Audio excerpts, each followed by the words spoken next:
Assalamualaikum warahmatullahi wabarakatuh. Bismillahirrahmanirrahim. Alhamdulillah.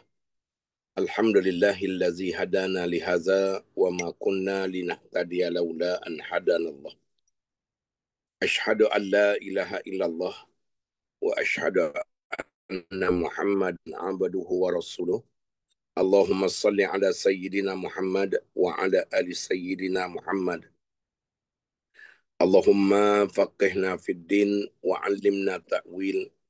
Allahumma hdina siratal mustaqim siratal ladzina an'amta 'alaihim minan nabiyyin was-siddiqin wasyuhada'i was-salihin wa hasuna ulaika rafiqa ya arhamar rahimin. Allahumma arinal haqqa haqqan warzuqna ittiba'ah wa arinal batila batilan warzuqna jatinabah.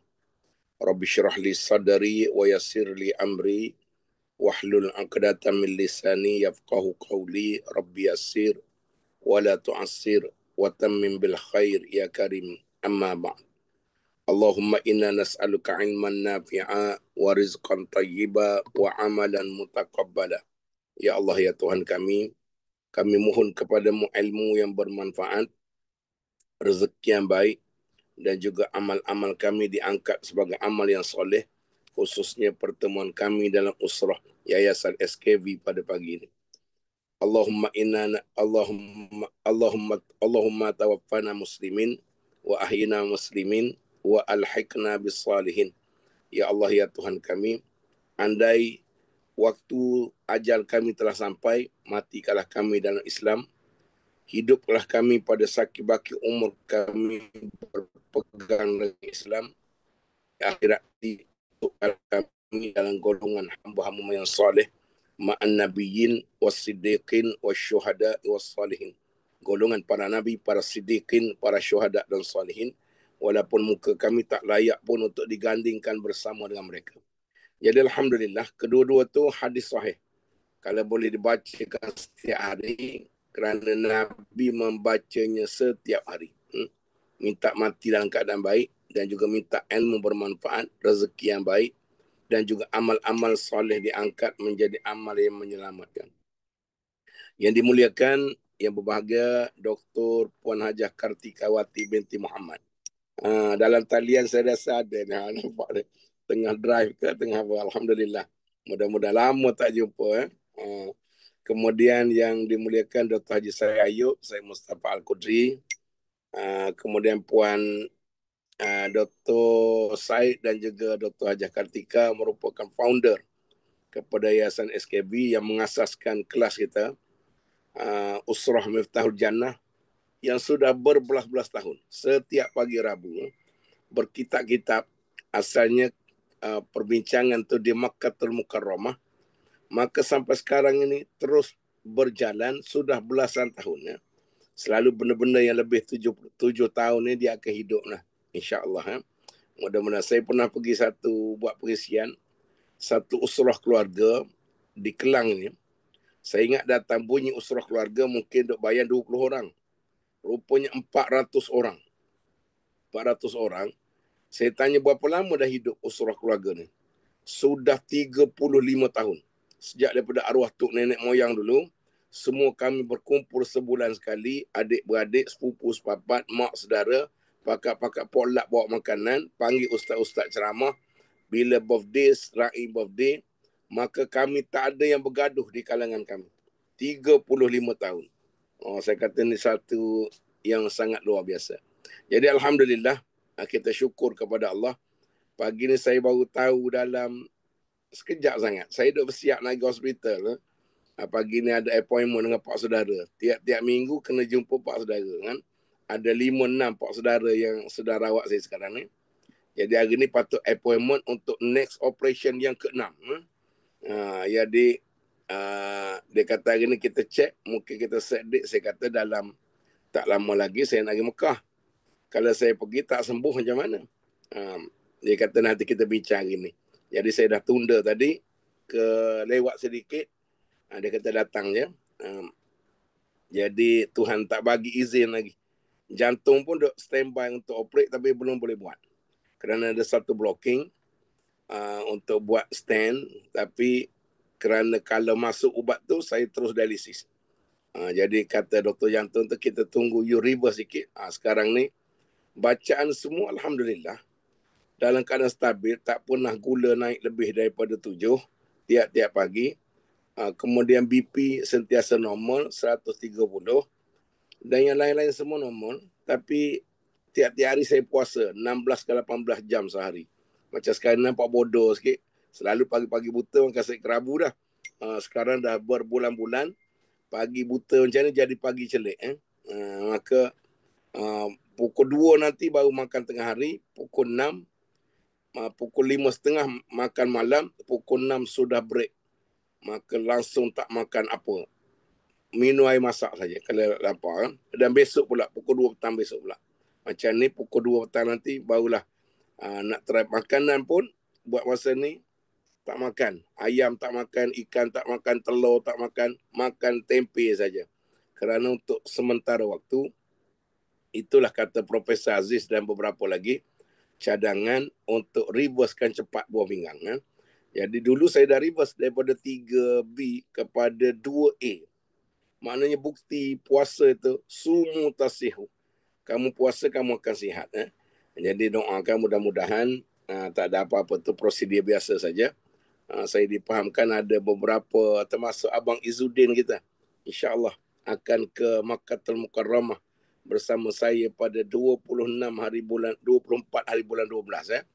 Musim sejuk, kita dah confirm semua. Hotel confirm, flight confirm, semua dah confirm. Cuma tunggu berangkat, visa pun sehari 2 akan keluar. Baik, alhamdulillah, Puan Hajah Kartika on the way ke meeting agaknya. Jadi insyaAllah kalau ada kesempatan, kita jumpa ujung. Kalau tak sempat nanti, tak apa. Mungkin doktor masuk. Mudah-mudahan dirahmati, diberkati oleh Allah. Oleh kerana bidan terjun, saya pun tadi dah pakai baju, nak on the way, kena Lokman telefon, ayah tak boleh buat. Sebab rasa demam sangat-sangat. Jadi pagi ni kita bincang satu tajuk sesuai dengan kitab kita, Tibul Qulub, iaitu hati keras, punca dan tanda-tandanya.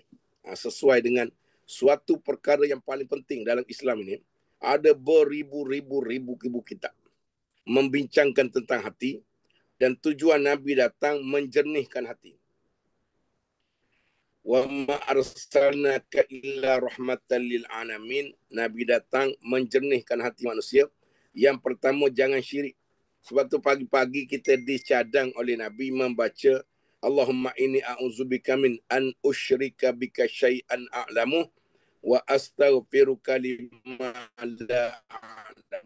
Ya Allah, aku mohon kepadamu apa dibebaskan, dijauhkan daripada dosa syirik yang aku tahu, dan aku minta ampun daripada dosa syirik yang aku tak nampak. Kerana yang nampak kita tahu, sembah kayu, sembah api. Sekarang syirik zaman baru yang menggelapkan hati, menyembah Tok Pawang. Sakit sikit berubat jumpa Tok Pawang. Tok Pawang kata bawa tanah kubur, kita bawa tanah kubur. Bawa ayam 2-3 ekor ayam panggang. Tu jin Tok Pawang yang nak makan. Tok Pawang pun kata, ini yang buat awak ni bukan orang lain. Saya nak sebut pun salah, tak sebut pun salah. Kita percaya syirik kepada Allah. Maka sebab itu cukuplah berubat saja. Kadang-kadang Tuhan uji. Berubat dengan ustaz-ustaz tak sembuh-sembuh. Tak sembuh-sembuh. Tapi pergi sekali ke Tok Batin orang asli sembuh. Kita pun kata, memang bagus sangat Tok Batin, terbaik, awak pergi. Sembuh. Itu juga dipanggil syirik yang kita tak nampak, dipanggil syirik khafi. Syirik yang tersembunyi. Nasib baiklah kalau Tuhan tak bagi kerja saya nak makan apa. Ini dipanggil memindahkan kuasa Allah kepada manusia. Maka itu juga merosakkan. Yang paling banyak terjadi adalah dosa riak. Buat amal kerana nak tunjuk-tunjuk pada orang agar orang puji. Zaman sekarang, trend dia semua nak jadi selebriti. Maka buat amal pun agar dipuja-puji. Dipuja-puji. Maka itu juga merosakkan amal, punca hati keras. Jadi muslimin muslimat, Nabi datang untuk menyelesaikan hati ini, benda kecil saja. Sebesar tapak tangan, Tetapi dia punya power dialah raja. Kata Nabi dalam hadis, kalau yang seketul daging ni baik, semua badan baik. Hari ini kita cek, mata kita jahat, telinga kita jahat, mulut kita bercakap tentang buruk orang, bercakap tentang aib orang, kemudian tangan dan kaki melangkah tempat yang haram, puncanya adalah daripada seketul daging yang duduk di dalam dada, namanya hati. Sebab tu banyaknya kitab-kitab dalam dunia ni, Siyatul Qulub, macam mana nak melembutkan hati, Tibul Qulub, kemudian Mukasyafatul Qulub, kemudian penawar bagi hati. Semua manusia dalam dunia ni yang Muslim akan belajar kitab-kitab ini kerana tak guna amal banyak, tetapi hati tak bersih, hati tak jernih, menjadikan kita kekal dalam kemaksiatan.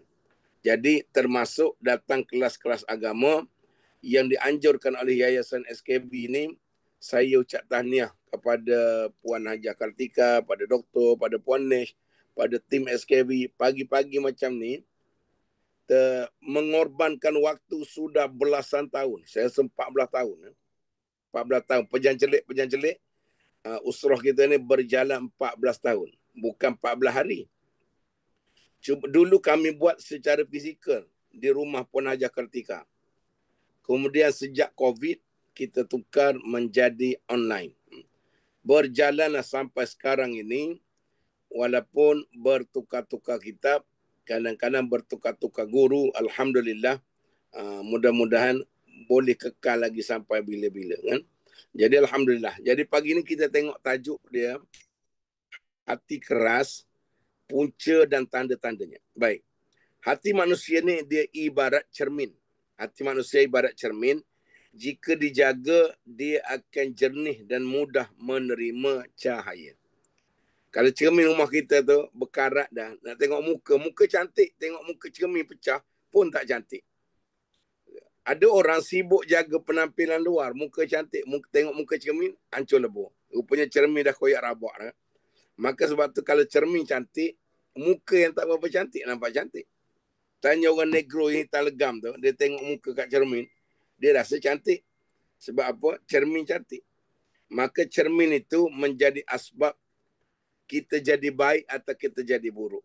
Maka sebab itulah mesti mencari jalan untuk melembutkan hati, dan juga namun bila dia dibiarkan dengan dosa, dosalah menjadi punca cermin hati kita berkarat.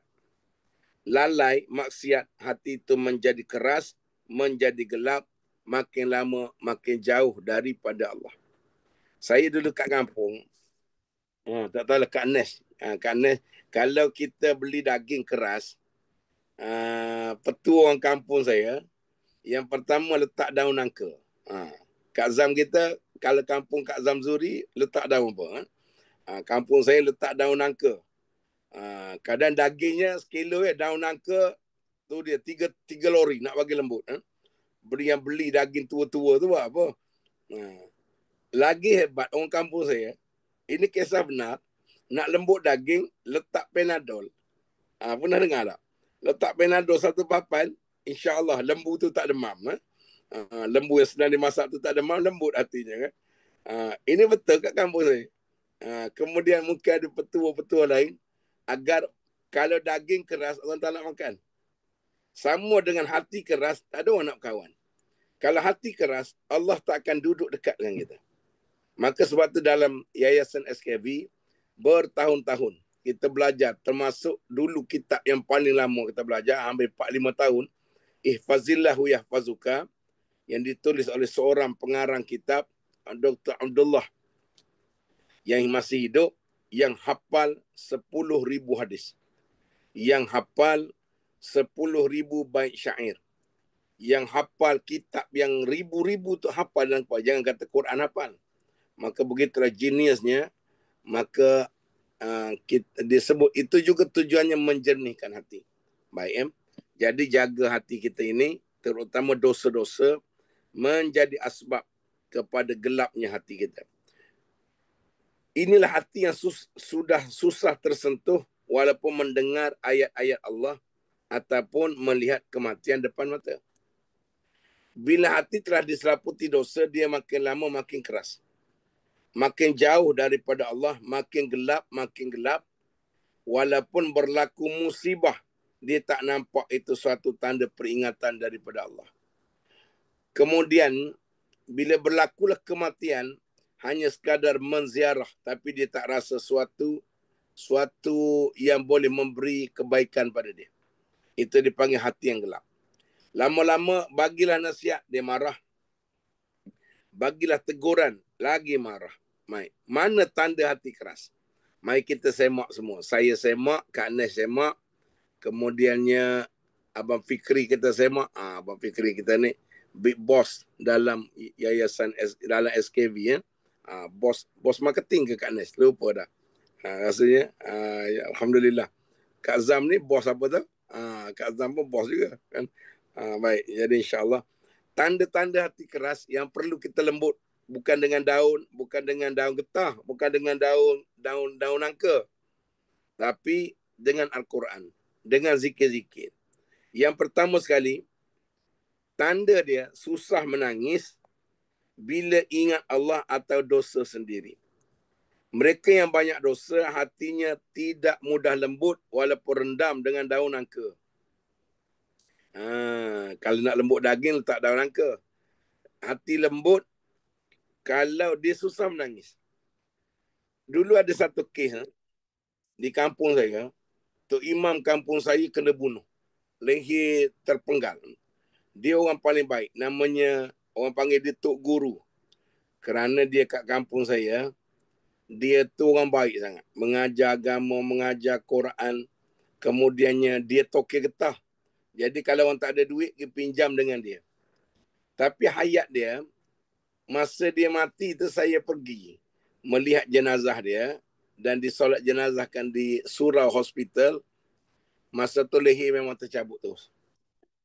Katanya dia dibunuh, dirompak. Kemudian terkulai, leher ni masuk dalam tandas. Itu orang kampung saya tu. Tapi waktu polis suspek siapa, dia soal siasat isterinya tidak menitiskan air mata walaupun setitik. Maka orang dok syak agak-agaknya isterinya ada sindiket dengan mana-mana perompak. So rompak laki dia.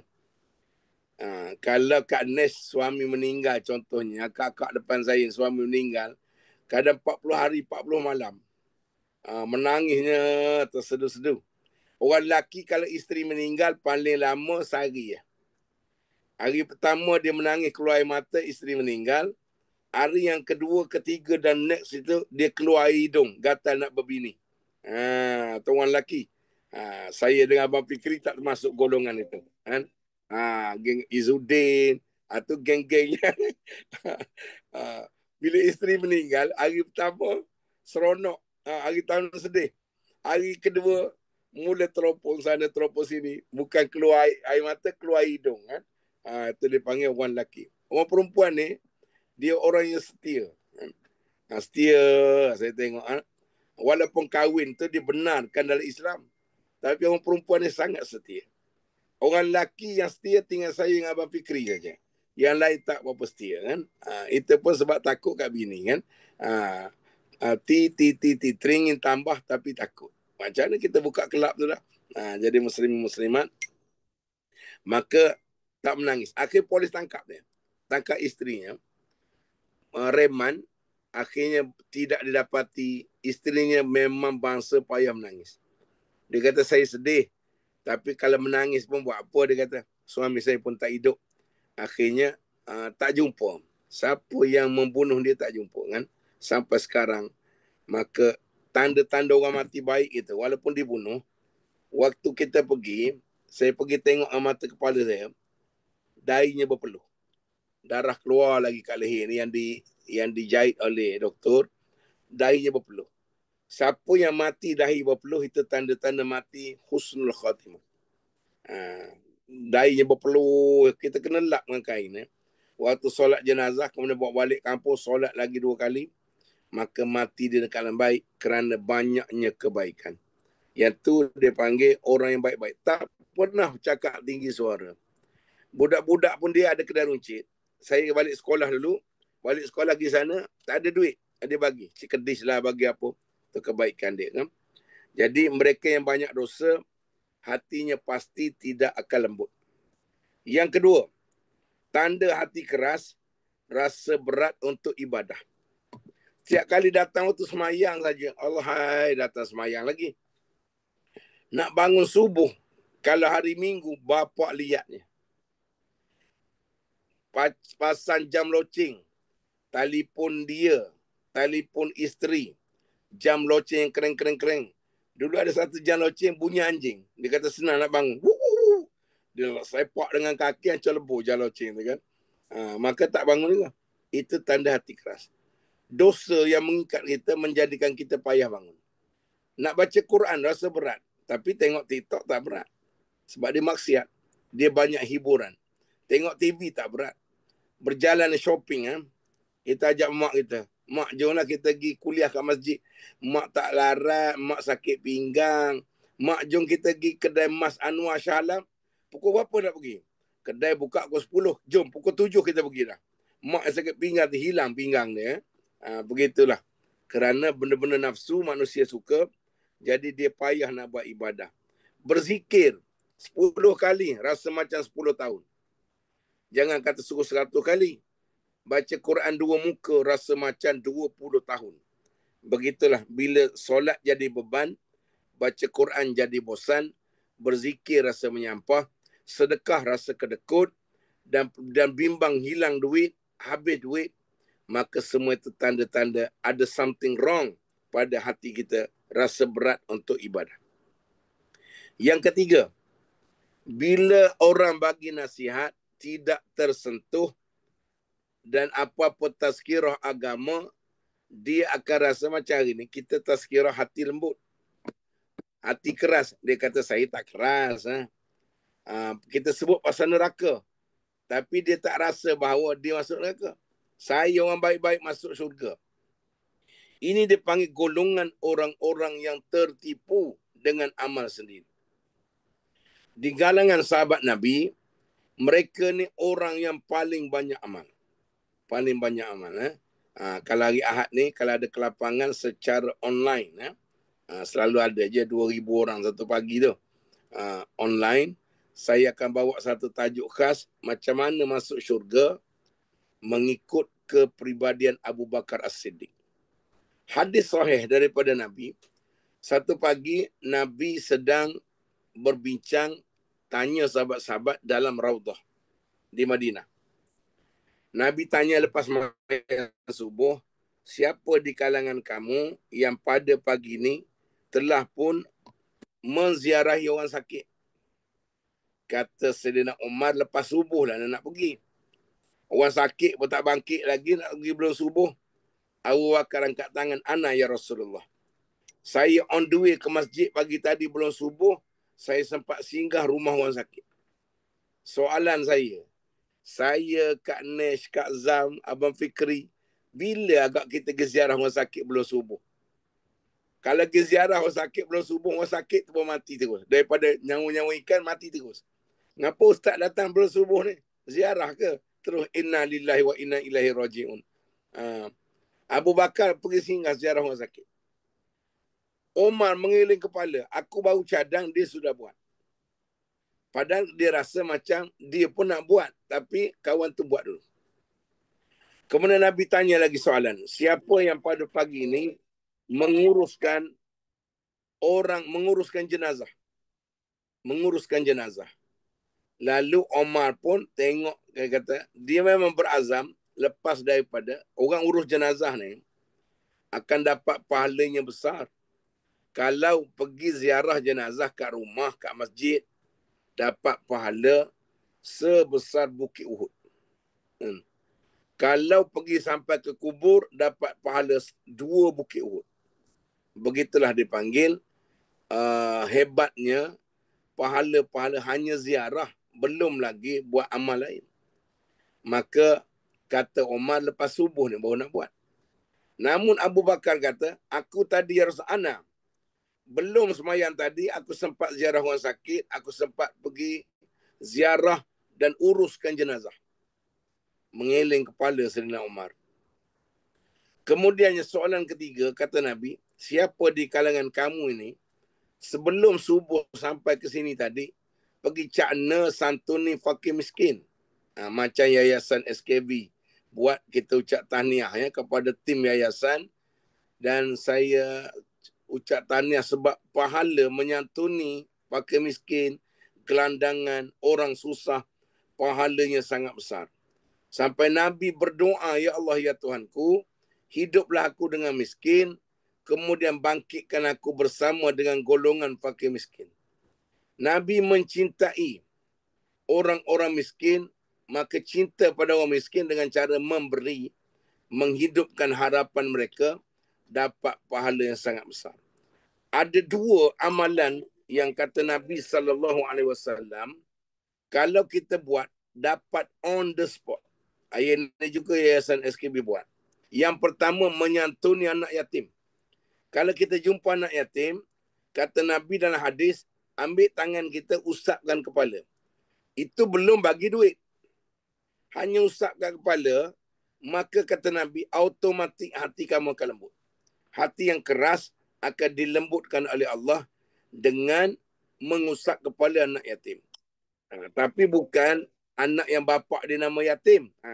Samsudin bin Yatim, itu gosok sampai keluar api pun tak jadi apa. Maknanya yang yatim tak ada bapak, susah, memang akan dapat pahala besar. Dia kalau kita buat yang tu, tak semesti bagi duit, pergi cakna saja, sudah akan rasa ketenangan jiwa, hati akan lembut. Yang kedua, saya cadang kalau kita boleh semua santuni fakir miskin. Dapat gaji staf-staf SKB ni, 1 bulan beli 1 beg beras. Jangan beli yang mahal, beli yang mahal cepat miskin kita. Beli yang kecil-kecil ya. Saya tak tahu 5 kilo sekarang berapa ringgit. Aku tak pernah beli beras. Lalu isteri aku lah kat rumah aku ni, kalau mentol pecah pun dia panjat. Kemudian papan tercabut dia, aku kuliah saja kan. Jadi maka sebab itu, kalau kita bagi, bila fakir miskin dapat telur 1 sarang, 4-15 ringgit, dia senyum, sebenarnya doa pada Allah, hati kita automatik lembut. Lagi buat, lagi baik. Kalau boleh ada program sebulan sekali, pergi bagi pada fakir miskin. Maka walaupun sekali, itu melembutkan hati. Jadi muslim-muslimat yang dirahmati, yang dikasihi oleh Allah Subhanahu Wa Taala, kalau rasa berat untuk ibadah dan tidak tersentuh dengan nasihat, bila dia ditegur, hatinya menolak, bukan muhasabah diri. Dulu ada orang tegur, tak boleh tudung tak pakai. Dia mengamuk dalam TV. Mengamuk dalam TV kan. Ustaz-ustaz bodoh dia panggil kan. Saya ni dah umur 60 lebih. Ikut saya lah kan, tak pakai tudung dah umur tua gini, takkan orang syok lagi. Baik, betulkah soalan ini? Kemarin orang tanya saya, betulkah kalau umur dah tua-tua duduk hospital tak payah pakai tudung? Makcik-makcik pakai seluar dalam saja kan, dengan baju dalam, duduk sekangkang macam tu jangkung. Jawapannya tak. Tutuplah aurat. Itu yang pertama. Keringanan rukhsah, kalau memang sudah tua yang tidak ada lagi syahwat, maka kalau doktor nak cek, nurse nak cek, diharuskan agak selak sikit. Tapi paling afdal, walaupun tua, dulu masa muda tak pakai tudung. Bila tua, tutuplah dengan tudung itu, maka dia menutup segala dosa-dosa dulu. Dulu muda tak tudung. Bila orang tegur, mula mengamuk. Maka sebab itu selai rambut dibakar di dalam neraka menggelegak otak. Cuba bayar berapa ratus ribu like kan. Jadi lagi marah ada kan, lagi marah. Baik, kalau kita orang muhasabah ni tanda orang sayang. Cuma kita yang baik-baik ni, cara muhasabah, cara tegur mesti bil hikmah. Manusia dia tak suka, anak-anak kita tak suka ditegur dengan cara kasar. Hatta Nabi Musa dan Nabi Harun diperintahkan untuk berdakwah menegur Fir'aun yang dipanggil ketua 6 Jahanam itu dalam keadaan lemah lembut. Jangan tegur dengan keras. Kita lalu tegur dengan keras. Awak tak semayang, ayah sepak. Akhirnya bila anak besar, anak sepak bapak dia. Awak tak isap rokok, bapak lempang. Itu bukan kaedah menegur. Dia kaedah pertama mesti melalui tunjukkan contoh. Bapak isap rokok, 3 kotak sehari. Suruh anak jangan isap rokok. Mana boleh. Bapa tak semayang. Macam mana nak didik anak semayang? Maki hamun pun selalu pasal periksa lah. Awak kalau tak dapat nombor 1, bapa campak keluar kan. Nasib baik anak dia terkata, ayah dulu pun nombor 41 bukan nombor 1. Saya nombor 11 lebih baik daripada bapa. Maka sebab tu tegur dengan dipanggil dalam bahasa kaunseling asertif. Suami ibu-ibu sekalian bawa kereta laju. Orang lelaki ni orang yang paling ego dalam dunia. Lelaki yang tak ego tinggal 2. Saya dengan Abang Fikri saja. Yang lain ego belaka dah kan. Kerana apa? Cuba tegur. Bang, laju nak mampus ke? Memang dia bawa 240. Tapi selalunya macam, bang, kawasan ni lah yang selalu disebut aksiden tu. Baik abang perlahan. Dia isap rokok. Abang, tak nampak ke gambar tu kanser tekak tu. Isap rokok, minta-minta kena. Lagi dia isap 4 batang terus kat mulut. Orang lelaki kan. Jadi bang, saya tengok abang handsome je. Kalau abang tinggal rokok, rasanya lagi baik. Lagi handsome. Saya sayang abang. InsyaAllah dia tinggal selesai. Orang lelaki ni, kalah dia dengan pujukan. Akak-akak minta rantai, minta gelang, minta rantai labuh, minta dengan keras. Memang sampai kiamat tak dapat.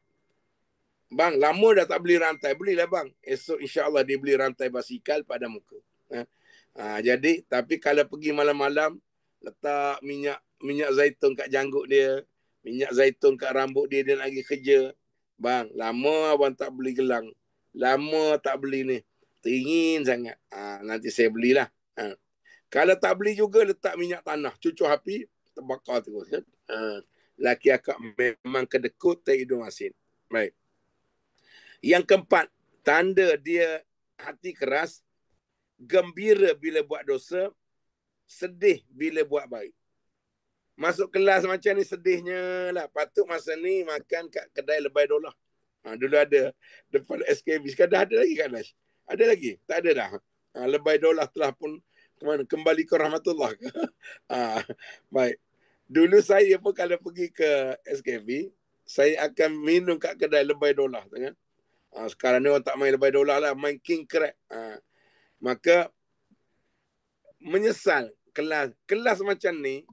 Siapa pagi ni berzikir 1 jam? Tak tinggal. Duduk atas jadah. La ilaha illallah. Baca Quran 1 jam. Tak ada saya rasa kan. Ataupun sedekah 1 jam. Santuni anak yatim 1 jam. Tak ada. Qiyamul malam tadi 1 jam. Mungkin ada, mungkin tak ada. Tapi duduk kelas ilmu macam ni, duduk tadah telinga, mata tengok, walaupun kata Imam Ibn Qayyim, sepatah haram jadah pun. Aku sebut tu. Sepatah haram jadah. Tak faham pun Ustaz Wan sebut apa tadi. Yang aku ingat daun nangka je. Yang lain punya lama ke ceramah saya ingat. Maka kata Imam Ibn Qayyim, tetap dapat full markah untuk kuliah ilmu. Kerana sepanjang berada kuliah ilmu, online dan fizikal, kalau ikhlas kerana Allah untuk menuntut ilmu, ditulis pahala. Dan dipadam dosa. Dan malaikat akan doakan. Orang yang duduk dalam kuliah ilmu akan didoakan oleh para malaikat. Lagi banyak masuk, lagi baik. Kerana program itu melembutkan hati yang keras. Tapi kalau masuk kuliah ilmu macam ni, alamak lama pula orang tua ni bercakap. Ni dah pukul 9, tak habis-habis lagi. Dia tak tahu kita dah lapar perut. Kita nak buat kerja. Baik, saya ucap tahniah pada Puan Hajah Kartika dan dengan doktor. Nak buat kelas macam ni untuk staf ingat senang. Saya dulu nak pergi ceramah kilang FNN di Shah Alam, di Petaling Jaya. Kebetulan bos dia Cina. Jadi yang staf-staf Melayu HR ni panggil, pekerja dia ramai, ada 1,000 pekerja, jadi nak tinggal dalam 1 jam untuk dengar tazkirah. Jadi bos Jepun ni datang, dia kata sekarang panggil itu ustaz. Buat satu pembentangan pada saya, apa manfaat kuliah dia agar produktiviti kita tidak jatuh. Mampu aku. Nak ceramah pada orang Melayu, kena ceramah kat Jepun. Lalu saya pun pergi jumpa dia. Dia boleh cakap Melayu sikit-sikit. Saya kata, tuan, pekerja tuan ni, kalau dengar kelas agama, dia jadi baik akhlaknya. Dengan nasihat-nasihat agama, dilembutkan hati, maka produktiviti tuan 1 jam, saya tanya dia, berapa puluh ribu tin susu keluar? Dia kata satu jam, berpuluh ribu tin susu. You bayang, nak ganti 1 jam ni, macam staff SKB ni, 1 jam bekerja ni dengan kuliah ini, banyak tu dari sudut produktiviti. Saya kata macam ni tuan-tuan. Saya kata pada dia, katalah tuan tak buat kelas agama, kemudiannya produktiviti dapatlah 20,000 tin susu. Tapi beribu-ribu, semua orang setiap hari buat kerja curi tin susu. Keluar 20,000, hilang 40,000. Untung ke rugi? Kerana akhlak ini akhirnya hilang rasa bertuhan, hilang rasa dosa, hilang rasa makan yang haram. Akhirnya mereka ambil benda tu, ponting kerja, berbual-bual, produktiviti lagi jatuh. Saya bagi lagi hujah-hujah. Okey, kalau macam tu dia kata, kita setujulah. Kita setuju. Maka yang Jepun tu pun buat kelas. Ya. Saya ingat Proton, saya sudah belah tahun lah. 6-17 tahun. Sampai sekarang, dah pindah ke Tanjung Mali, tak larat dah nak pergi kan. Staf Proton kat Shah Alam tu, kalau HR dia panggil, beribu orang. Kelasnya secara bulanan dengan saya, sebulan sekali kan. Sekarang ni ada sekali-sekala online, sejak mereka dah pindah ke Tanjung Malim. Maka sebab itu, tanda hati kita keras apabila gembira buat dosa. Bila kena tikam ekor, Alhamdulillah, kena pula. Alhamdulillah, kena. Tak adalah banyak mana, dapatlah 20,000. Alhamdulillah, menang pesta-pesta maksiat. Alhamdulillah. Lagi bangang sujud syukur. Sebab tu saya geli. Saya geli tengok kadang-kadang dalam TV, ada anugerah pelakon lelaki dan wanita popular. Lantaklah dia lah. Tapi bila menang, sujud syukur atas stage. Walaupun tak salah, tapi perbuatan itu, kerana mereka berlakon berpeluk-peluk itu, mereka mendedahkan aurat itu adalah perbuatan yang tidak baik pada Islam. Maka sujud syukur ini lambang kedekatan dengan Allah. Syukur dalam perkara baik.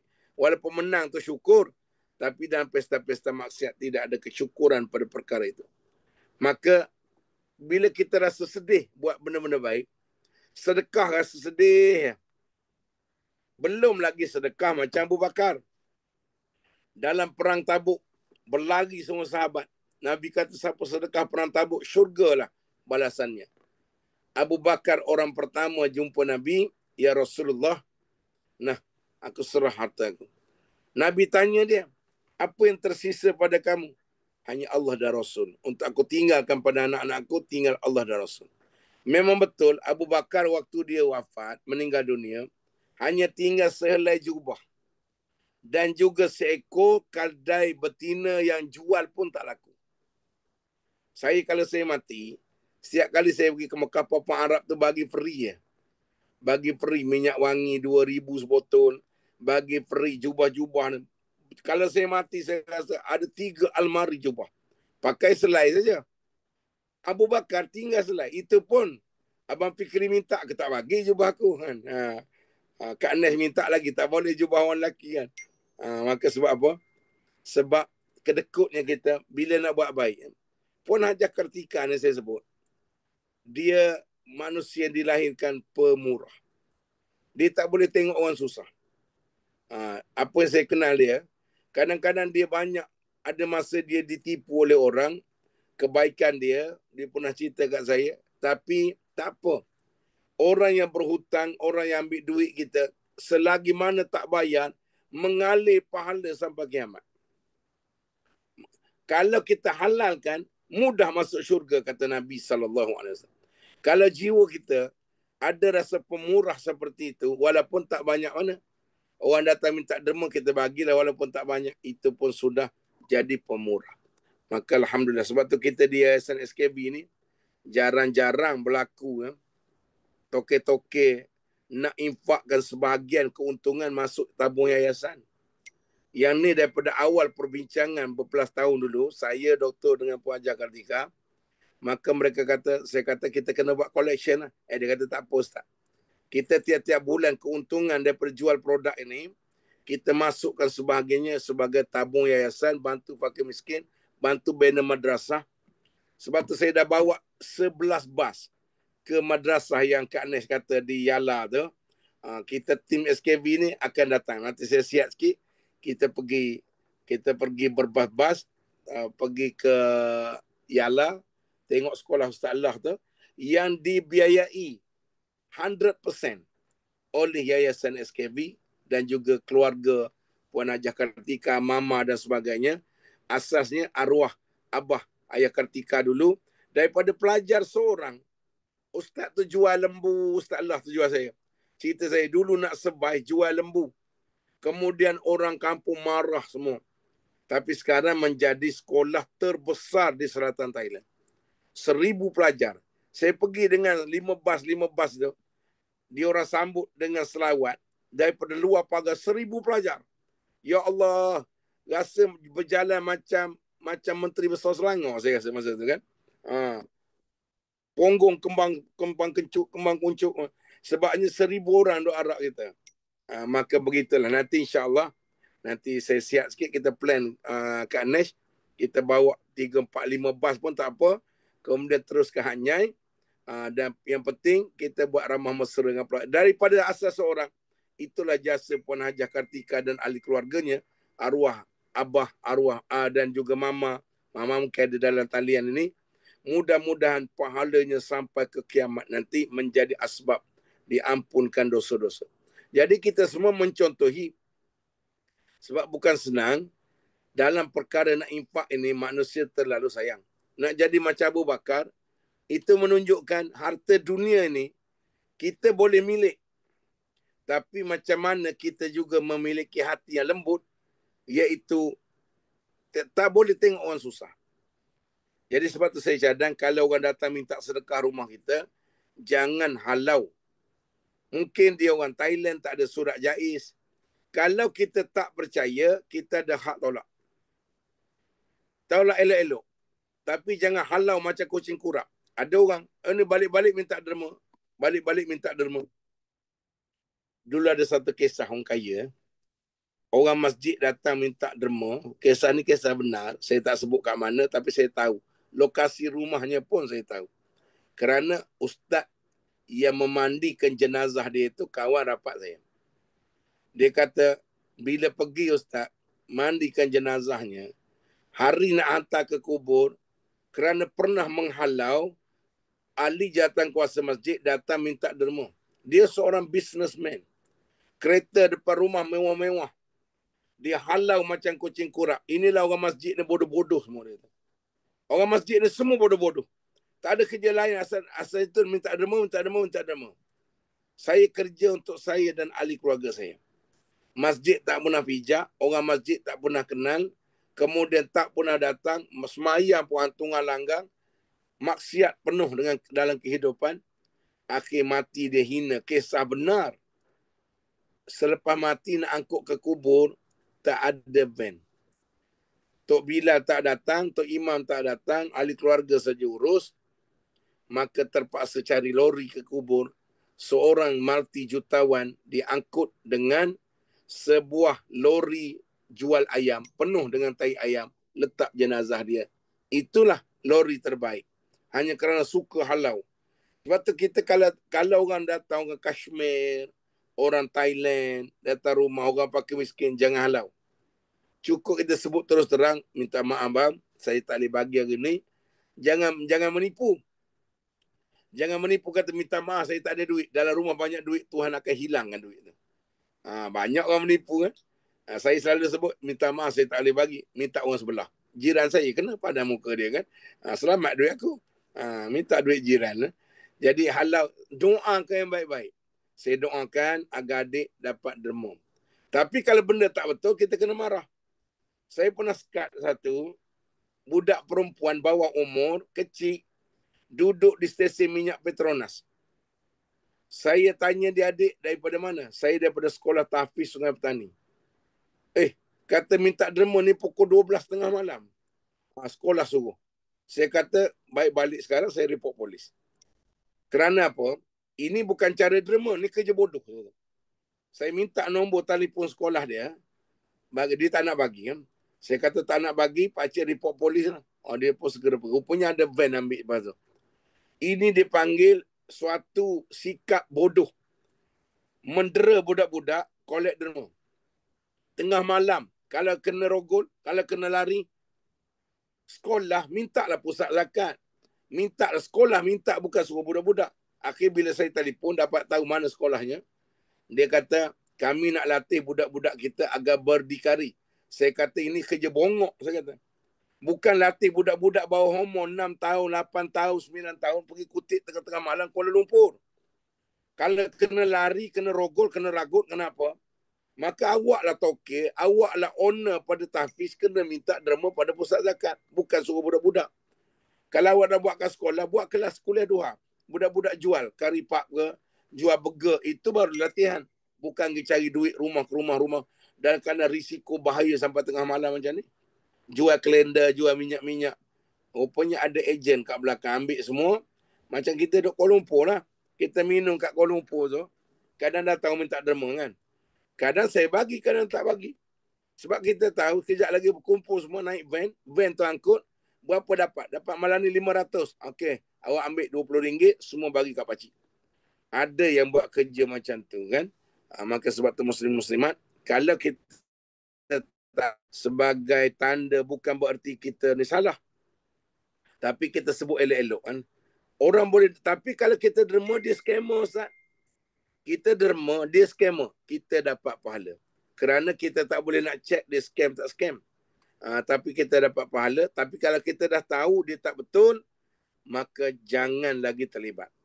Maka sebab itu, kalau kita gembira buat dosa, sedih bila buat baik, itu makna hati sudah terbalik, nafsu telah menjadi raja. Yang kelima tanda hati keras, perlu dilembutkan, tidak peduli pada halal haram. Fatwa dah keluar, perniagaan forex haram. Dulu ada satu ustaz. Dulu dia sebut haram. Tapi dia masuk pula forex tu. Sekarang sudah halal. La ilah, memang mangkuk ayun tu, mangkuk tingkat, mangkuk jamban. Saya cukup marah. Kita pula kat bawah ni, kenapa akak masuk? Sebab ustaz masuk. Dia nak masuk bukan sebab ustaz. Bukan sebab tok guru. Tapi sebab apa kata boleh. Forex perniagaan currency yang melibatkan riba. Maka difatwakan semua fatwa negeri-negeri haram. Maka, tapi ustaz ni masuk sama dengan Bitcoin. Ingat dah dulu kan? Ada orang datang jumpa saya, Bitcoin, cryptocurrency. Baguslah gini. Bitcoin tu tidak salah dari sudut perniagaan. Yang salahnya sistem di dalamnya. Dipanggil skim cepat kaya. Sistem binary. Binary yang taja-taja orang ni, kemudiannya bukan sebab perniagaan, tapi sebab dipanggil hit hunting. Awak cari orang masuk 10,000, awak dapat 3,000. Itu hit hunting. Banyak yang meniaga produk macam tu. Bukan jual barang, dia jual orang masuk. Yang tu juga dari sudut muamalah adalah diharamkan. Kebanyakannya bukan Islam lah yang buat. Tetapi orang peduli apa, asal dapat duit saja kan. Maka sebab itu tak peduli halal haram, hasil curi ke, hasil riba ke, hasil apakah, rumah tangga tidak barokah. Biar dapat gaji 500, tapi berkat. Dapat gaji 50,000, 50 juta, tidak akan berkat. Ada saja masalah. Saya pernah pergi ke Terengganu, pakcik itu kayuh beca. Anak ada 14 orang anak. Keturunan padi malinja beranak tak berhenti. Bawa beca paling tinggi pendapatan 300-400 bulan. Itu pun kayu habis giar. Kena badan macam saya naik, mati pakcik kayu beca tu kan. Maka sebab itu, saya tanya berapa pendapatan pakcik Pak tu. Anak 14. Cukup makan? Cukup. Alhamdulillah. Itulah barakah. Tapi ada orang gaji, mungkin 20 juta tapi tak cukup. Kenapa?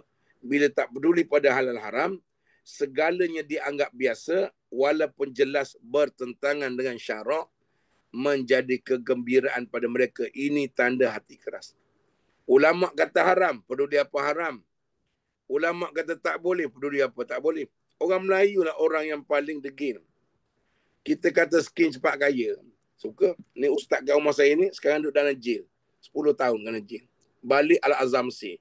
Kalau kakak dengar, kalau dengar dia bersyarah, hadis kat mulut, kemudian Quran kat mulut, tafsir kat mulut. Lama kat Mesir.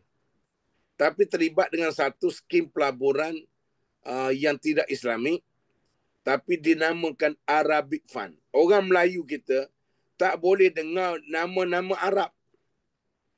Tak boleh dengar nama Islamik sikit, Arabic Fund. Masjid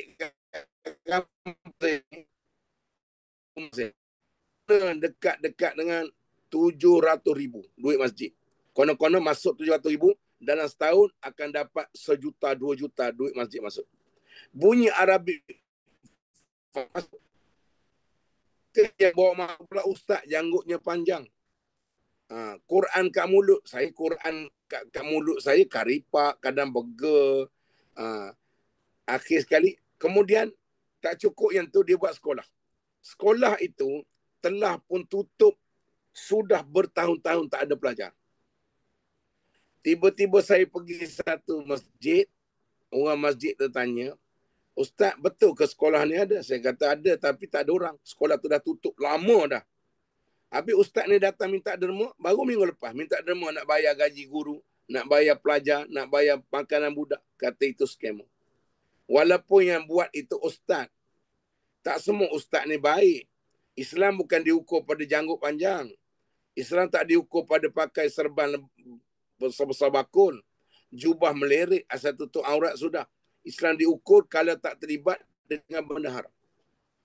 Akhir sekali, ramai buat aduan, maka terlibat dengan skim itu, orang hantar parang nak sembelih dia, kemudian orang kampung ni kena berjuta-juta. Makcik-makcik ni, tak ada duit makcik, tapi kalau bunyi pelaburan yang hari ni makcik duduk goyang kaki, 1 bulan, masuk 10,000, bulan depan 10,000, tiap-tiap bulan pelaburan pokok tak mati, sampai makcik mati. Oh, masuk makcik. Dia satu saja kerja dalam dunia ini, goyang kaki dapat duit. Apa dia Kak Nesh? Goyang kaki dapat duit namanya menjahit baju. Goyang kaki, orang tempah baju raya dapat duit. Kalau goyang kaki dapat duit, memang tak ada. Tapi inilah pelaburan. Peduli apa haram. Kita kat dunia haram lantak lah. Dulu saya teringat dulu, orang Melayu, saya pernah pergi, nama syarikat kata Grand Heron. 25 tahun dulu. 4 tingkat kat Ampang. Penuh. Saya nak naik tingkat 4 tak boleh. Saya duduk tingkat bawah sekali. Itu pun penuh orang. Semua bawa duit. Nak pergi melabur Grand Heron. Tokyo Cina. Saya nak tengok saja, orang kata hebat. Akhir sekali rupanya skin cepat kaya. Tak sampai 3 bulan, kolek-kolek duit orang, Tokyo hilang. Jadi itu antara yang selalu perlu dia faham. Ingat, kalau makan benda haram, itu benda keras. Anak-anak kita pun tak menjadi. Kena cek semua. Mungkin sebab harga yang jual haram. Mungkin pekerjaan yang haram. Saya Alhamdulillah kerja tak haram, tapi ponting kerja. Kemudiannya cuai. Sebab tu saya cukup marah. Kat pejabat ni, ada orang semaya sunat duha sampai 2 jam. Baca Quran sampai Zuhur baca. Daripada pukul 9, duduk kat surau. Pukul 12.30, habis baca Quran. Baca Quran tu bagus, tapi perbuatan tu haram. Kalau pada waktu kerja. Kerana majikan kita bayar bukan suruh baca Quran. Suruh bekerja. Bekerja tu dapat pahala. Tapi membuat amal dalam keadaan pejabat kita benar, setakat 5 ke 10 minit, itu dapat pahala. Tapi kalau buat sesuatu yang sampai mencuri waktu kerja, maka rezeki kita dapat terharam. Maka nampak, walaupun nampak perbuatan baik. Maka kerana bekerja tu adalah wajib. Baca Quran tu sunat. Semayang duha tu sunat. Tapi kalau silakan. Tapi bukan ambil waktu sampai 3-4 jam ambil kesempatan. Yang keenam, tanda hati keras, suka melihat kesalahan orang lain tetapi buta pada diri sendiri. Suka tengok salah orang. Tunding jari. Orang ni tak betul, orang ni gini, macam dia tu sudah ahli syurga. Sedangkan banyaklah bercakap pasal aib diri. Orang yang banyak bercakap pasal buruk orang ni, tanda orang lupa diri. Lagi bahaya geng-geng kita yang mengaji agama ni, jangan pernah tengok kata ulama, orang-orang di hadapan kita mungkin tak semayang. Mungkin tak tutup aurat. Jangan cepat hukum dia. Ini neraka mana dah nak masuk katnya kan? Sebab kita pun tak tahu syurga neraka. Kata Saidina Umar, boleh jadi orang di hadapan kamu yang kamu jumpa itu mungkin nampak ahli maksiat. Tapi mungkin ada kebaikan yang kamu tak tahu dia buat. Doakan kebaikan pada dia. Dia mungkin contoh tak pakai tudung. Itu juga. Mungkin kita tak tahu. Di sebalik dia macam tu, boleh jaga mak dia, boleh jaga ayah dia, sedekah bantu bagi miskin banyak. Ya Allah, bagikanlah hidayah kepadanya agar dia menyempurnakan auratnya. Bukan menuduh, menghukum, konon-konon, oh aku dah baik, ini neraka mana nak masuk ni. Kalau tengok macam ni, tak lama masuk neraka dah ni. Macam neraka terbapak dia punya. Kan? Maka sebab tu kata ulama, itu pun tanda keras hati, tertipu macam diri sudah baik. Kita ni sahabat-sahabat Nabi, Abu Bakar, Omar, Ali, mereka ini sudah dijamin oleh lisan Nabi syurga confirm 100%. Tetapi mereka merasakan dosa mereka banyak. Amal mereka sikit. Yang kita ni mungkin macam sebelah kaki sudah neraka. Tapi kita rasa sebab kita dah macam nampak baik, kita tertipu oleh syaitan, maka dilalaikan rasa macam sudah baik. Orang lain depan kita semua jahat. Maka sebab itulah, kalau suka tengok kesalahan orang, lalu lupa pada aib diri, itu tanda-tanda orang-orang yang keras hati. 9:16 dah Kak Nesh. Kita tengok ringkas saja. Punca keras hati, banyak melakukan dosa tanpa taubat. Yang kedua, lalai daripada ingat pada Allah. Bila kita tak berzikir, zikirlah ubat yang paling baik melembutkan hati. Lagi banyak, lagi baik. Yang ketiga, terlalu cinta dunia dan leka dengan hiburan. Yang keempat, bersahabat dengan orang-orang yang maksiat. Kawanlah dengan orang-orang yang soleh, yang baik-baik. Soleh bukan pakai kopiah. Ramai ibu-ibu jumpa saya. Dia kata, untung anak ustaz. Untung anak ustaz. Saya kata, anak akak jadi lawyer je. Anak akak jadi doktor je. Anak akak bawa Grab je. Kak, anak soleh ini bukan ustaz. Bukan title dia ustaz, tok guru ke, tok guru pondok pesantren ke, ulama ke, bukan. Tak kira dia bawa Grab ke, dia kerja Petropam ke, dia kerja apa. Kalau dia semayang, dia taat pada Allah, taat pada Nabi, jaga mak ayah dia, itulah manusia yang taat. Itulah untung ustaz. Anak ustaz. Dia sebut gitu kan. Anak ustaz.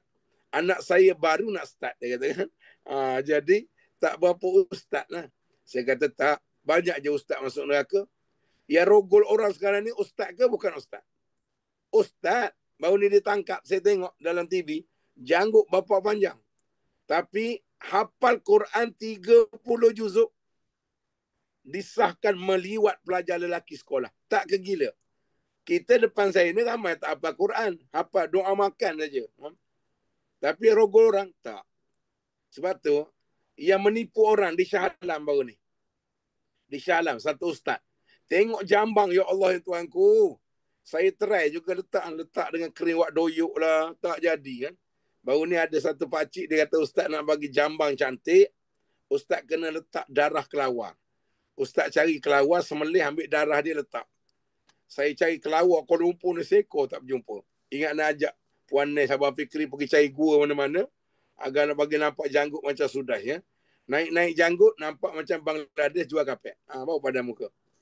Yang Shah Alam baru ni section berapa terlupa dah.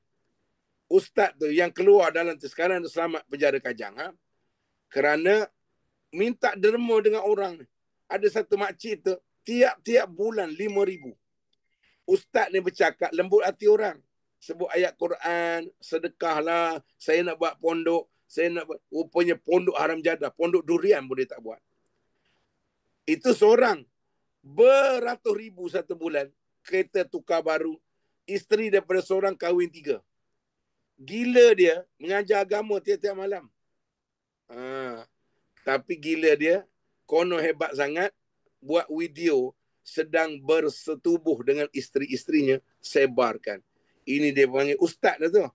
Akak-akak abang-abang jangan menyesal. Ya, anak saya tak jadi ustaz. Ustaz itu. Anak ustaz, ustaz. Baik ya. Ustaz itu kalau ada, alhamdulillah. Anak kita doktor ke lawyer ke, kerjalah apa pun, Grab ke. Mungkin yang Grab itulah, mungkin yang kerja Petropam itulah, yang kerja buruh kasar itulah yang menyelamatkan kita di kubur. Yang kita duk hina, kamu tak macam abang kamu. Abang kamu tengok bagi kat mak kasut tumit tinggi. Patut mak tak boleh jalan. Umur 70 tergelecah selalu. Ni kamu ni kerja huduh sangat. Tapi takut yang huduh itulah yang tiap-tiap hari kirim Fatihah pada kita. Yang tiap-tiap hari pergi ke kubur. Tiap-tiap minggu pergi ke kubur. Menyelamatkan. Maka sebab itu, bukan anak kita soleh itu sebab titlenya. Tapi soleh. Kalau jadi ustaz tak pegang agama pun hancur lebur. Kalau hafal Quran tapi tak pegang agama, sombong, riak, neraka juga. Maka syukurlah anak kita walaupun mungkin tak jadi ustaz, tak jadi guru tahfiz, tak hafal Quran, tapi anak kita semayang, anak kita jaga akak-akak sekalian kan. Kemudiannya boleh mak sakit, tanya mak nak makan apa. Sebab ada mak yang mengadu dengan saya. Seorang-seorang diri, umur 70 lebih, tidur seorang diri dengan kucing. Laki dah mati. Bila mak anak ada 7-8 orang, mak telefon boleh dah hantar mak hari ni kena cek jantung. Dia hantar tak? Tak. Dia panggil Grab. Mak kami sibuk ambil Grab. Kalau saya lah, mak minta macam tu, berkejaran orang lain pun. Mak Grab. Mak tu menangis ngadu. Dia suruh saya macam hina sangat ustaz. Dah lah tidur seorang diri dengan kucing. Peluk kucing, bercakap dengan kucing. Muka makcik pun lama-lama macam kucing dah kan. Ada tak? Ada. Itu bukan anak soleh. Anak soleh ni pantang dengan mak dia. Kita tengok orang-orang jaga mak ni rezeki murah. Macam Puan Haji Kartika. Macam mana dia jaga mama. Saya sebut sebab dia tak ada. Dia jaga mama. Nak apa? Aku rasa macam jadi mak dia. Kalau aku boleh jadi mak dia, kalau dapat kereta, dapat rumah, mereka 3-4 beradik itu berebut-rebut untuk menyantuni seorang ibu. Rezekinya macam air. Rezeki macam air. Akak-akak abang-abang depan saya ni untuk lembut hati, jagalah mak kita masa dia ada. Bila dia dah tak ada, menangis dah 1000 tahun pun tak guna. Masa dia ada lah. Tapi masa dia ada, kita tak kisah. Dia sakit, kita tenang. Dia tak perlu. Ini sampai zaman sekarang kan mudah. Mak nak makan apa? Saya hantar udang galah. Tak sama. Dengan bawa sendiri, mak ni udang galah, tolong kopikkan. Tolong makan sama dengan mak, gembiranya mak. Hari tua dia bukan nakkan benda-benda hebat. Dia nakkan kasih sayang anak. Maka sebab itu ada yang mengadu macam tu. Syukurlah kakak abang sekalian. Walaupun mungkin anak bukan ustaz, anak bukan hafiz Quran, tapi anak soleh bukan tandanya hafiz Quran. Anak soleh bukan jadi ustaz. Anak soleh ini, kalau dia jaga Allah, jaga Rasul, dan taat mak ayah dia, itulah anak soleh. Maka syukurlah kita, siapa bidang kerja anak kita, termasuk abang-abang kakak-kakak sekalian, boleh jadi anak soleh. Semayang-semayang doa arwah mak. Itu anak soleh lah. Anak soleh bukan pakai serban besar. Janggutnya sampai ke paras lutut. Tapi kalau tak pernah doa pada arwah mak dalam kubur, itu bukan anak soleh. Maka sebab itu, jangan salah sangka kerana hati yang keras itu menjadikan kita semakin lama, maka bersahabatlah dengan orang-orang yang baik yang mengingatkan kita pada agama. Kalau kita kawan orang lalai-lalai, dia lama-lama hati kita jadi lalai, yang akhirnya tanda hati keras tidak menjaga makanan halal dan haram. Ada budak Melayu boleh makan mi Cina, kedai Cina yang sebelahnya ada dalam cermin, jual babi panggang. Saya tanya, dulu satu kedai mi Cina dengan itik Cina, depan M-Bank kat Kelang ni. Saya selalu pergi M-Bank tu. Depan tu ada kedai Cina, dalam tu itik cekik, bukan itik sembelih. Itik cekik, dalam cermin sebelah, daging babi gantung. Ada budak Melayu makan mi kat situ. Saya lalu, dek, kenapa makan ni kedai Cina? Tak apa, saya makan mi-nya. Saya tak makan babi dia. Habis tu mangkuk dia, kuah sup dia tu daripada mangkuk sama. Bodoh punya budak. Saya tak makan babi dia. Sekarang ni, kedai-kedai mamak-mamak ni hati-hati. Kat Kelang ni ada satu, bapak besar bismillah. Bapak besar. Bukan mak besar, bapak. Bapak memang besar. Bismillahirrahmanirrahim, kedainya tulis Jawi. Orang pergi sebab apa kedai mamak dah sedap. Dia panggil nasi dalam daun pisang. Oh, iaitu makan memang kepala hiling punya. Memang hiling punya. Kena kari dia berguling bawah meja. Tapi saya sendiri pernah pergi cek sekali. Saya konon-kononnya orang kata sedap ustaz kadang tengok bismillah ustaz, aku pun masuk. Yang kedua, ada ayat wa man yattaqillah yaj'al lahu makhraja, confirm. Yang ketiga, ada Allah Muhammad. Tapi belum tentu. Kedai tadi, bila saya panggil pekerja dia, kita nak order tengok kari tadi meleleh dari liur ni. Kari diangkat dengan bekas dia tu. Daun pisang diletak atas meja. Nasib baik hati cuba tanya. Kata kedai ni tokek dia Muslim ke? Bismillah besar. Tak ada tokek Hindu. Awak sendiri, awak Muslim. Kami semua ini Hindu. Semua kami ini Hindu. Tukang masak Hindu.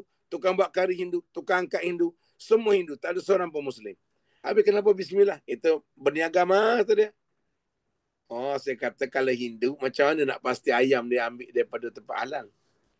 Macam mana nak pasti masakannya halal? Sebab tu lepas pada tu sekarang, saya masuk kedai mamak, saya akan tanya. Saya bagi salam daripada kedai. Angka mau makan apa? Okay. Assalamualaikum. Tak ada jawab. Lepas tu kita test lagi. Cuba syahadah. Cuba fatihah. Cuba baca Baqarah. Mampu dia kan. Baru kita order roti canai. Maka sebab banyak sekarang ni penipuan. Tak salah. Kalau benda tu halal, tak salah. Cuma kalau nak jaga hati, benda yang tak pasti. Macam tu lah. Yang berlaku di Kelang tu. Majoriti Melayu masuk. Tapi tokek Hindu, pekerja semua Hindu. Letaklah was-was. Walaupun dia angkat kari, mungkin daging, tak daging. Halal ke tidak? Saya dengan Dr. Said dulu. Kira-kira 25 tahun lalu. Kami pernah ceramah sekali dengan Persatuan Pengguna Muslim Malaysia. Di Hotel Concord di Kuala Lumpur. Dia minta saya bentang halal haramnya. Didedahkan ada satu kedai di Jalan Bukit Bintang, restoran nasi ayam Cimeng. Saya ingat sampai sekarang. Restoran nasi ayam Cimeng. 13 tahun operasi. Ada 7 logo halal JAKIM. 7. Bapak besar. Bukan mak besar, bapak besar. Semua makan. Siapa makan? Ustaz makan, pegawai jaim makan, pegawai jawi makan, Tok Imam makan. Rupa-rupanya bila disiasat dan ditangkap tokenya, dia sahkan sejak hari pertama buka kedai, kami belum pernah lagi ambil ayam yang disembelih. Habis logo halal JAKIM, itu taktik bisnes mah.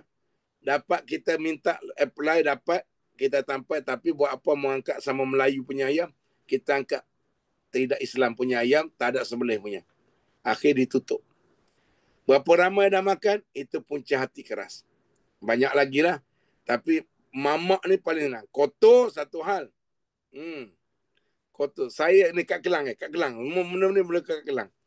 Kawan Satu hari dia masuk makan kedai mamak. Saya tak nak sebut kedai mana, nanti dia saman pula.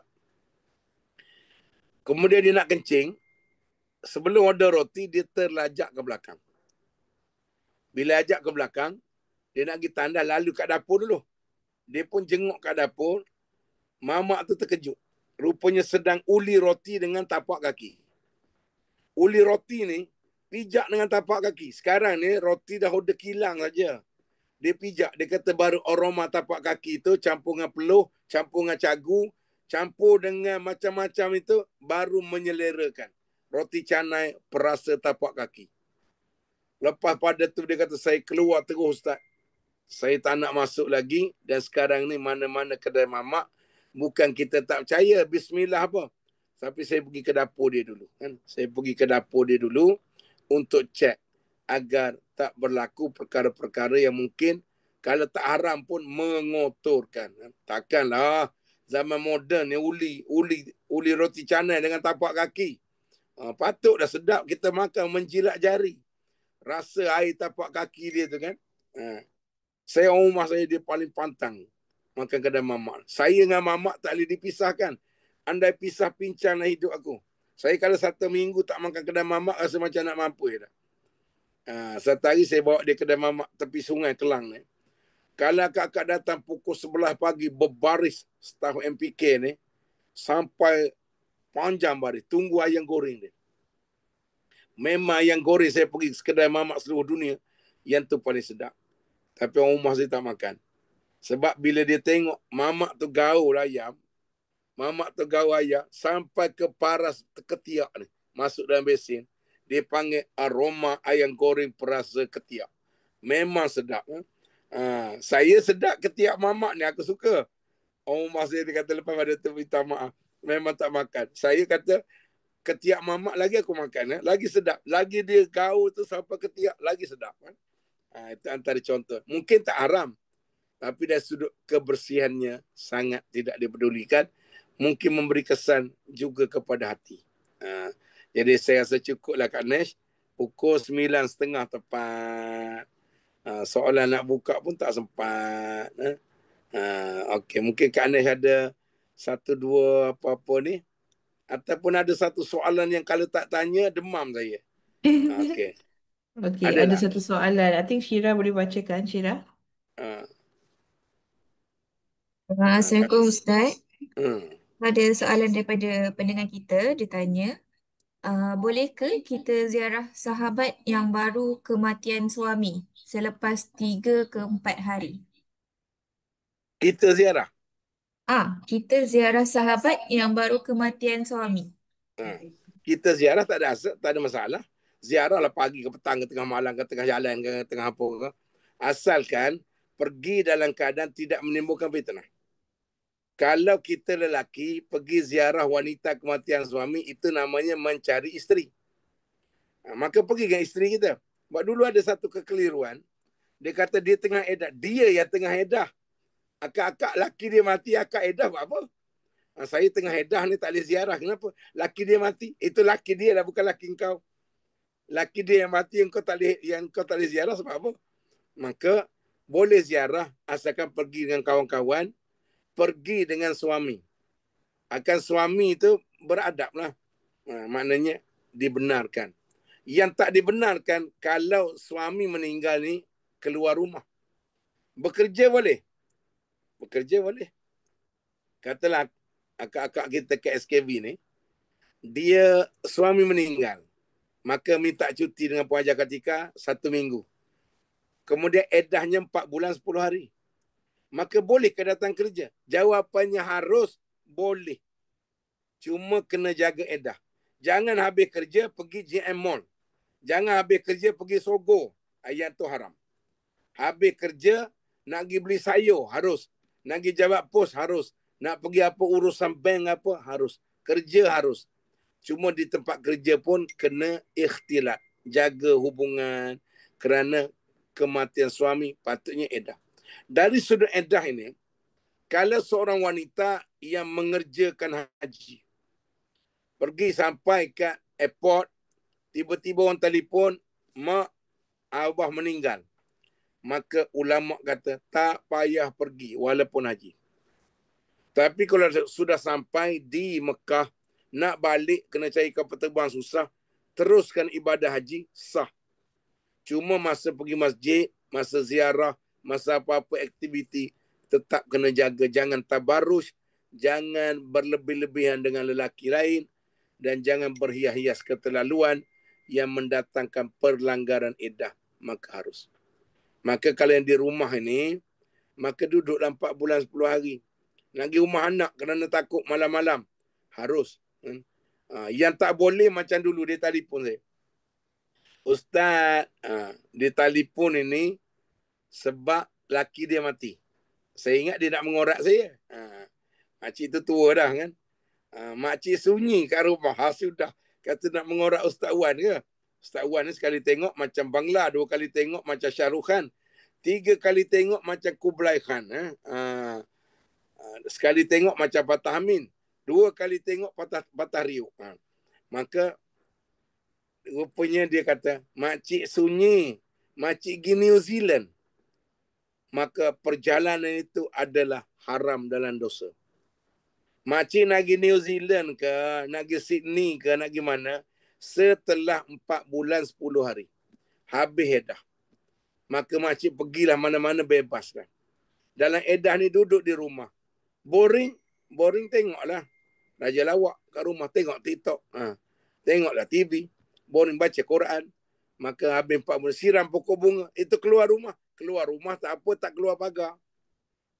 Maka itu dipanggil undang-undang yang ada menyebabkan arwah suami dalam kubur diampunkan dosa oleh Allah dan akak-akak dapat pahala besar. Habis mandikan jenazah di masjid, boleh tak? Dalam fatwa Malaysia, tidak boleh. Maka paling afdal laki mati, bawa balik rumah dulu. Akak-akak tengok nak I love you ke, nak cium dia ke apa ke. Tapi bila dah dihantar ke masjid, nak semayang ke nak mandi, tak payah ikut. Kerana itu dah sudah bermula. Bermula perintah iddah ini bila? Bila nyawa keluar daripada badan. Bukan setelah hantar ke kubur. Bukan. Maka dulu-dulu dah buat, mintalah ampun kepada Allah atas kelemahan kita, kekurangan kita. Allah Maha Pengampun. Maka itu lebih besar lagi kerana iddah itu adalah perintah daripada Allah. Okey. Ada semalam tanya, dia baru kematian suami. Mati pula suami dia, dia dan suaminya diceraikan secara tebus talak. Talak khuluk. Dia kata dia bayar RM10 saja, mahkamah putuskan dia bercerai. Dalam tempoh bercerai baru 2-3 minggu, tiba-tiba bekas laki dia meninggal dunia. Saya ni kena eddahnya macam mana Ustaz? Eddah sebagai isteri kena cerai kah? Atau eddah isteri yang suami mati? Jawapannya, mana-mana perkahwinan yang dibubarkan secara mahkamah selalunya dipanggil sebagai talak ba'in. Ba'in ada 2, ba'in sughra dan ba'in kubra. Ba'in kubra, talak 3 tak boleh rujuk. Ba'in sughra, talak yang juga tak boleh rujuk. Maka kalau nak kahwin balik, kalau mahkamah putuskan cerai secara talak ba'in, kena akad nikah balik. Jadi saya tanya dia, akad ni mahkamah putus macam mana? Putusnya talak ba'in sughra. Maka jawapannya, akad kekal sebagai isteri yang diceraikan, maka dia punya eddahnya hanya 3 kali suci. Kalau dah putus haid, 3 bulan. 3 bulan. Sebabnya kakak sudah confirm menjadi bukan lagi isteri dia. Tapi kalau talak 1-2 yang boleh rujuk, maka kalau lepas 2 minggu, patut 3 kali suci iddahnya, suami meninggal, automatik daripada tarikh meninggal, kena kira 4 bulan 10 hari. Sebab talak raja'i, boleh rujuk lagi. Kakak-kakak yang dicerai, masih lagi status isteri yang sah. Cuma belum lagi habis dah. Maka kena tukar, kalau suami mati pada tempoh tu, kena tukar kepada 4 bulan 10 hari. Jadi macam kes tadi, dia talak ba'in sughra, tak boleh lagi rujuk, kalau nak kahwin balik kena akad nikah, maka dia bukan lagi isteri, putus, maka hanya 3 kali suci. 3 kali period, boleh dah cari Daud Kilau ke, siapa lagi yang lain-lain, maka tu dari sudut hukum. Okey. Okey Kak Syirah. Saya rasa cukup lah. Kita tangguhkan usrah kita. Dan suratul As adalah bukan sunnah Nabi, tetapi sunnah para sahabat. Kalau mereka bertemu dan berpisah walaupun 2 orang, mereka akan baca tasbih kafarah dan suratul As. Suratul As itu sahabat yang buat mengingatkan tentang masa. Minggu depan takut kita dah tak ada, mungkin mati. Jumaat depan mungkin dah mati. Maka wal asri, demi masa, jadilah kita orang beriman. Kita tangguh usrah kita dengan tasbih kafarah dan suratul As.